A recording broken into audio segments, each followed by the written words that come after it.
Hola, hola a todos, ¿qué tal estamos? Bien, hoy nuestra clase es sobre derechos humanos y el sistema de Naciones Unidas. Y empecemos por el principio. Los derechos humanos no son un anexo simpático del derecho ni una lista de buenos deseos. Son como decía la profesora Eleanor Roosevelt, que por ahí vemos en las diapositivas una foto de ella, los derechos que nos pertenecen a todos, en todos los lugares y en todo momento. En otras palabras, son derechos que son inherentes a la condición de una vida digna humana, no son ningún tipo de regalo del Estado ni de ningún gobierno benevolente. Más bien surgen por el simple hecho de ser personas y es así de radical. Es decir, definen cómo se relacionan los individuos con el poder y especialmente con el Estado. Y ojo, su función es doble. Por un lado, limitan al poder público, no te pases de Estado, y por el otro, le obligan a actuar. Haz tu trabajo, Estado.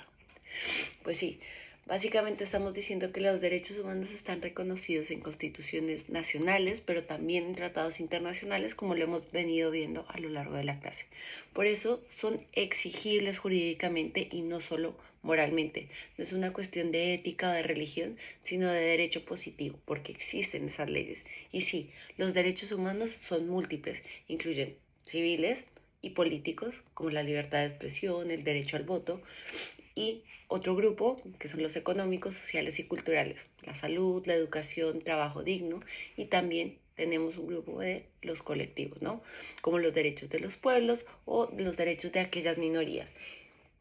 Básicamente estamos diciendo que los derechos humanos son el contrato mínimo de convivencia global. Es decir, sin ellos la vida sería un juego de poder sin ningún árbitro. Un partido con árbitro sin comprar. Bien, así que los derechos humanos son universales, ¿verdad? Creo que hemos establecido eso. Y entonces, ¿qué pasa con la soberanía del Estado? Vamos allá. Bien, en esta segunda parte vamos a hablar de los derechos humanos y de la soberanía del Estado.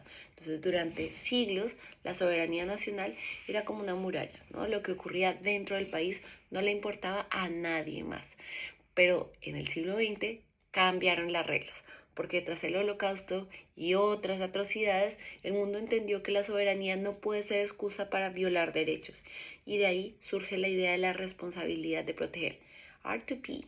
Este principio dice básicamente que cada Estado tiene la responsabilidad de proteger a su población del genocidio, de los crímenes de guerra, de la limpieza étnica y de los crímenes de lesa humanidad.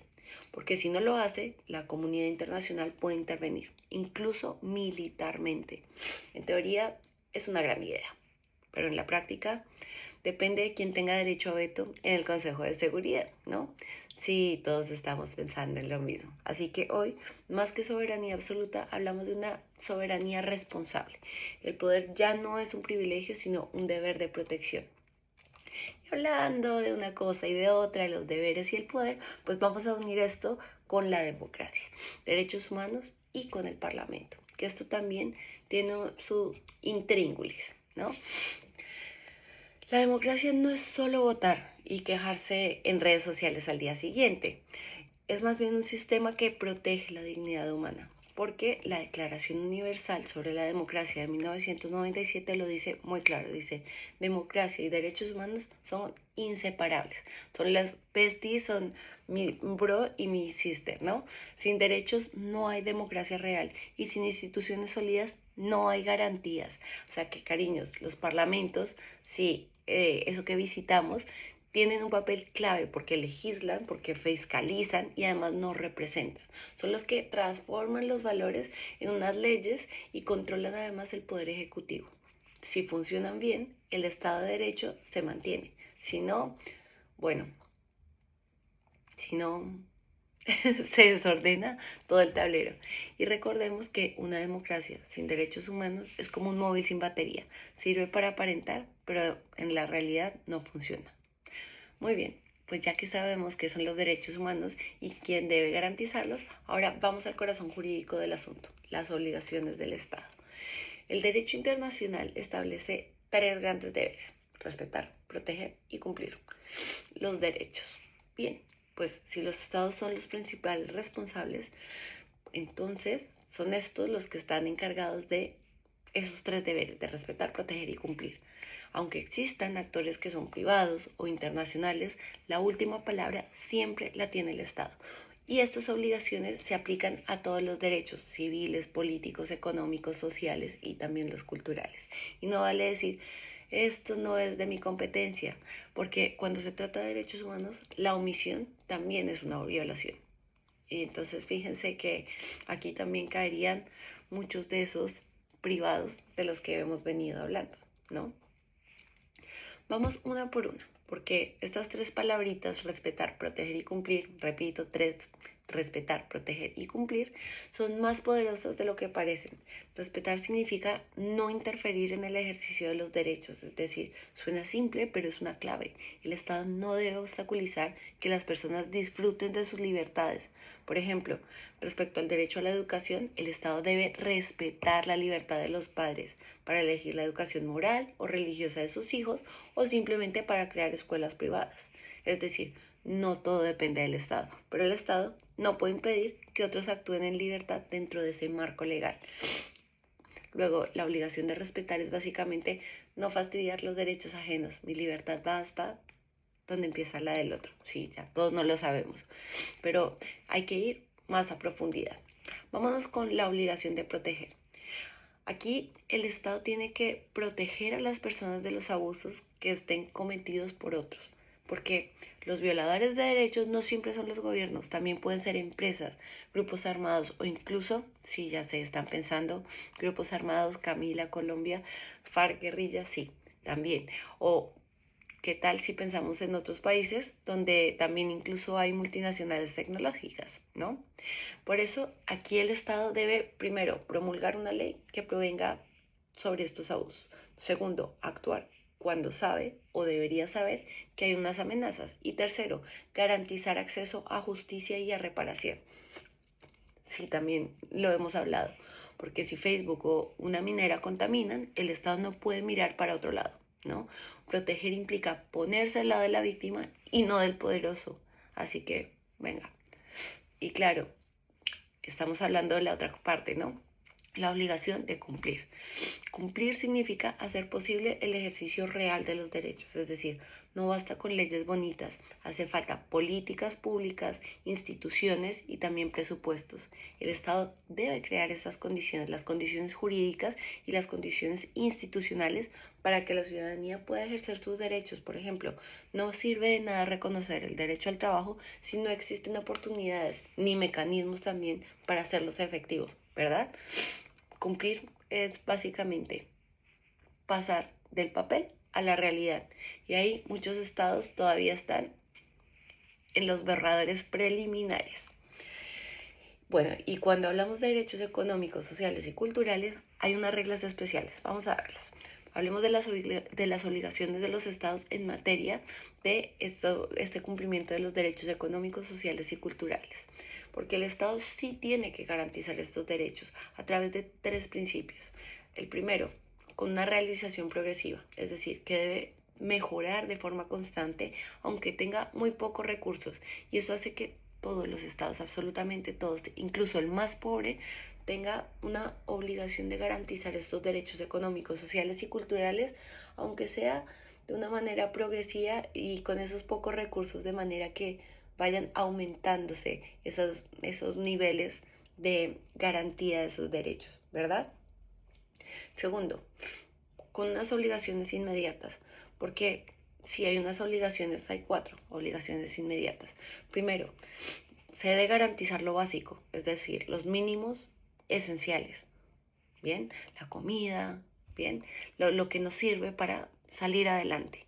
Segundo, una obligación inmediata de no retroceso, porque no se puede recortar ningún tipo de derecho. Es decir, yo puedo expandir la cantidad de derechos que tienen las personas, pero nunca podré disminuir la cantidad de derechos, ¿bien? O por lo menos eso nos dicen, no se deben disminuir. Y la tercera,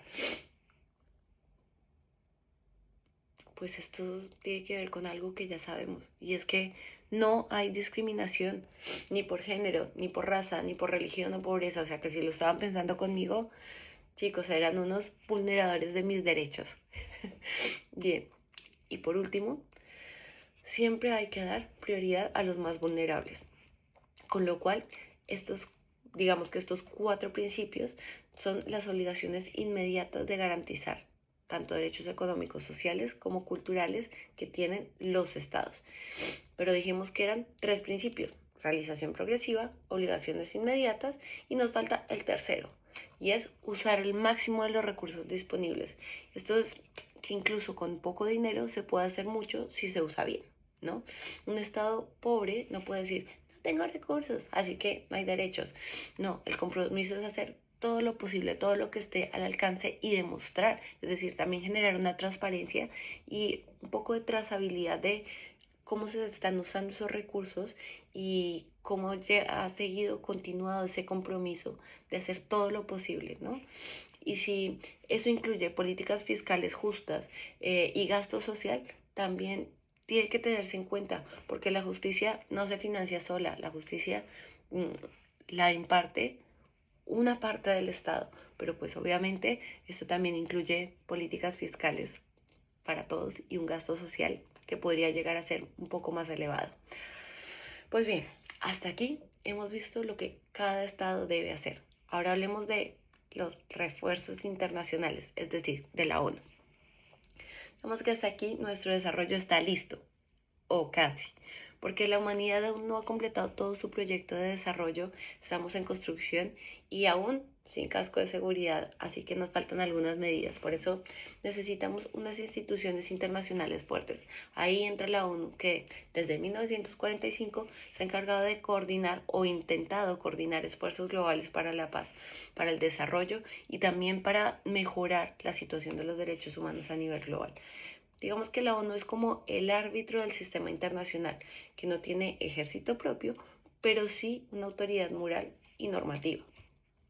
Entonces, ¿cómo funciona este sistema de Naciones Unidas en derechos humanos? Pues básicamente a través de la Carta de Naciones Unidas de 1945. Sé que algunos ya me han dicho: sí, es la Carta de San Francisco, pero es muy importante porque en esta se estableció que solo los estados que son amantes de la paz pueden ser miembros de las Naciones Unidas. Y bueno, el criterio de amante de la paz a veces es flexible, pero la intención, digamos que es buena, ¿no? Desde entonces, desde 1945, la ONU ha creado mecanismos para poder promover y proteger los derechos humanos en todo el mundo. Por ejemplo, una Asamblea General que fija principios, el Consejo de Seguridad que interviene en momentos de crisis graves y el Consejo de Derechos Humanos que siempre está vigilando el cumplimiento de los tratados. ¿Cuál es el objetivo? Pues hacer que los derechos humanos no solo sean una promesa, sino compromisos que puedan ser verificables. Y bueno, ¿cuál es el papel de la ONU entonces dentro de todo este pacto mundial? Pues la ONU no solo declara derechos, sino que también actúa, porque la ONU realiza investigaciones y análisis.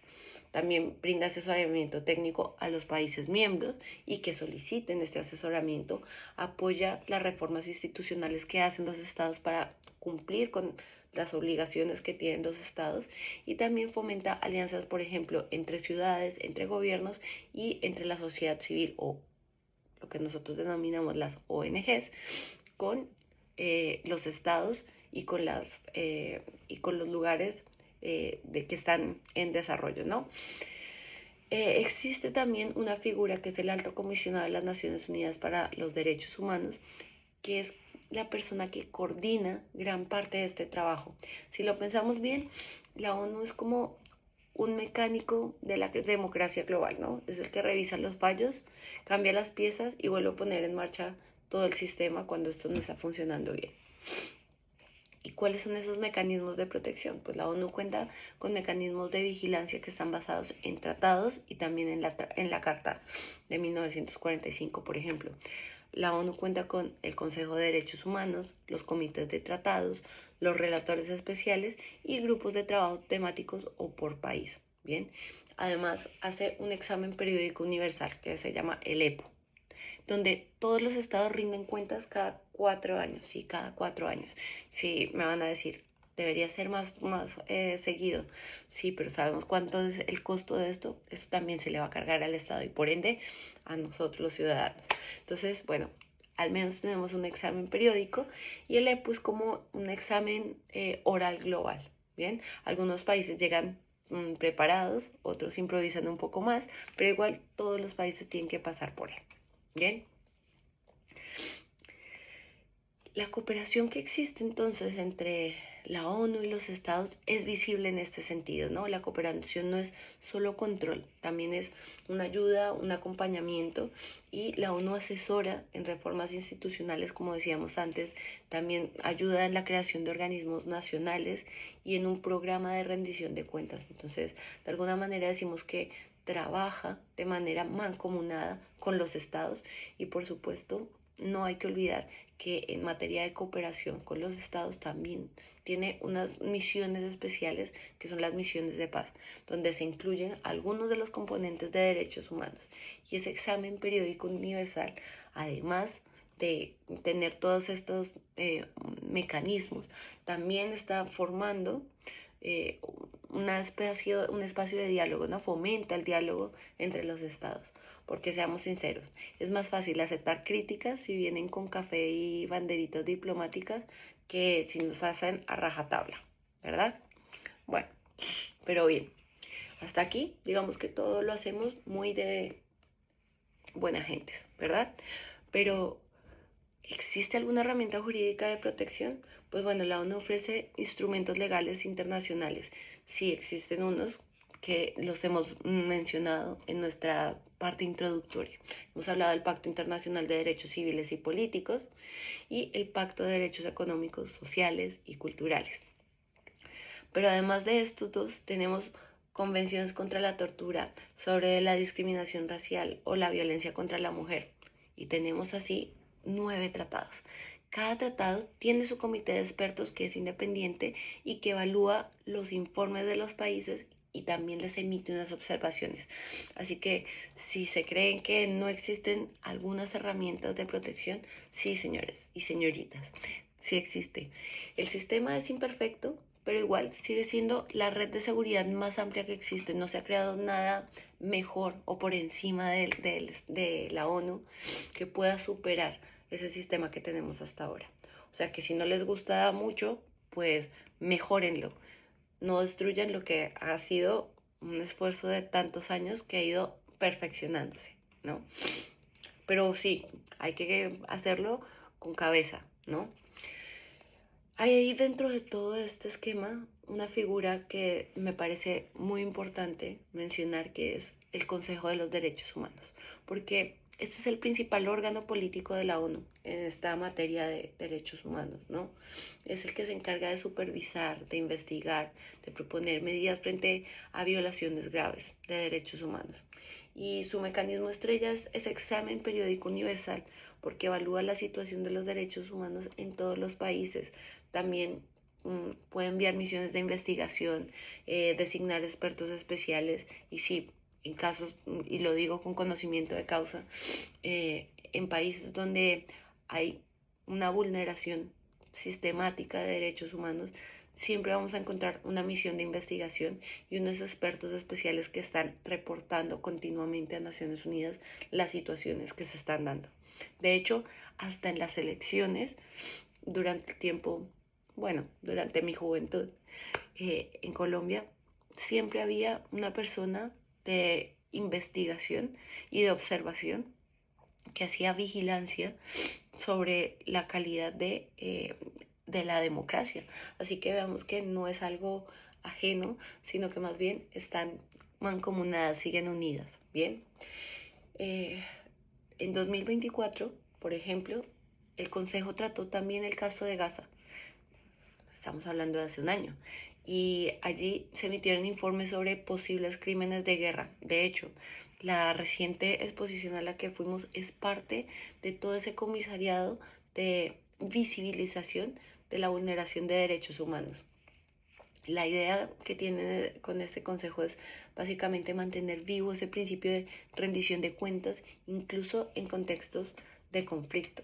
Así que es muy importante cómo se hace la vigilancia tanto de los acuerdos del PIDCP o del PIDESC, porque son los pactos internacionales que sí tienen carácter vinculante y se pueden vigilar a través de los comités especializados, ¿no? Un comité de derechos humanos que supervisa toda la parte de los derechos civiles y políticos y un comité DESC que supervisa toda la parte de derechos económicos, sociales y culturales. Ahora, ambos revisan informes periódicos de los estados, aceptan denuncias, emiten recomendaciones y aunque es un proceso largo, es fundamental para poder mantener un poco de presión internacional. De hecho, los informes de España, por ejemplo, se discuten cada 4 o a veces 5 años y sí, suelen salir con un poco de luces y sombras, como diría cualquier diplomático prudente, que espero que salga al menos uno de esta clase, ¿no? Pero no hemos tocado una partecita que puede ser sensible. Empezamos a hablar de Gaza, pero ¿qué pasa con los derechos humanos durante momentos de la guerra? ¿No? En la guerra los derechos humanos no se suspenden, aunque su protección se pueda complicar un poco, ¿no? El derecho internacional humanitario, especialmente los convenios de Ginebra, fijan unos límites incluso en el conflicto, ¿no? Porque se busca proteger a civiles, proteger a los heridos, vigilar también los derechos de los prisioneros. Y en este sentido, la ONU y organizaciones como el Comité Internacional de la Cruz Roja, que sí es una ONG, pero es la principal ONG, la primera ONG que ayuda en esta vigilancia, pues entre estos dos vigilan que sus límites se respeten, ¿bien? Pero cuando no se respetan, entran unos mecanismos adicionales, ¿no? Mecanismos internacionales de justicia como la Corte Penal Internacional, porque incluso en el caso o en algunos casos donde está la guerra, la humanidad no se rinde. Nosotros continuamos y de alguna manera tenemos que hacer una especie de arbitraje de lo que está ocurriendo, ¿no? Necesitamos un poco de dinamismo y también de estabilidad pese al caos que nos puede rodear, ¿no? En el caso de crímenes de guerra, según el Estatuto de Roma, se considera que son violaciones graves de las normas humanitarias, como por ejemplo asesinatos, torturas, ataques a civiles, destrucción de bienes, como lo vimos en muchos de los lugares en conflicto ahora, o incluso uso de armas prohibidas. Y el juzgamiento de estos crímenes de guerra es de manera distinta a los delitos comunes porque primero ocurren en un contexto de guerra, segundo se regulan por tratados internacionales y tres tienen una jurisdicción universal porque cualquier país puede juzgarlos. Entonces no se trata de delitos contra un Estado sino contra la humanidad entera.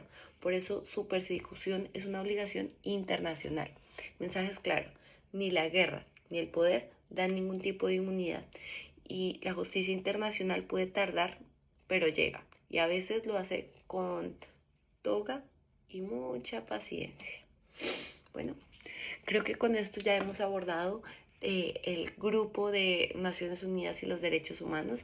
Así llegamos al final, hemos recorrido la historia y la estructura de los derechos humanos desde su origen hasta los tribunales internacionales y si algo debemos llevarnos de esta clase es que los derechos humanos no son un lujo, sino que son la base del derecho moderno.